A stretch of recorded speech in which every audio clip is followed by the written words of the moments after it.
We find certain recitations of the Qur'an, they have slightly different numberings of verses than other recitations. And we'll talk about recitations in a future episode. But for now, I want you to realize and remember that the number of verses in the Qur'an depends upon the recitation, called in Arabic the qira'ah, that you are reciting. Now the most common qira'ah that people who are living in English-speaking lands, in Western countries, most of the world that follows, it is called the qira'ah of Hafs and Asim.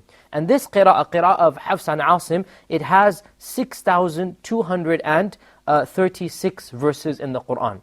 So 6,236 verses according to the qira'ah that we recite. And the other recitations, and there are 10 total recitations, they have slightly different numbers, between 6,210 all the way up to 6,236. So a difference of 20 or 30 verses. That's it. The various different ways of how to recite the Qur'an.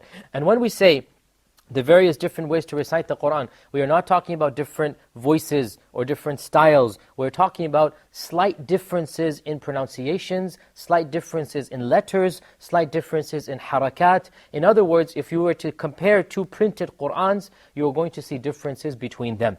And this is something that many people are unaware of and many people have heard but are not fully familiar with, especially those who have been exposed to some of our brothers who live in Algeria or Morocco or other North African countries. They recite the Qur'an in a slightly different way. Not just a voice or not just a speaking style, but also changes in letters and words and harakat.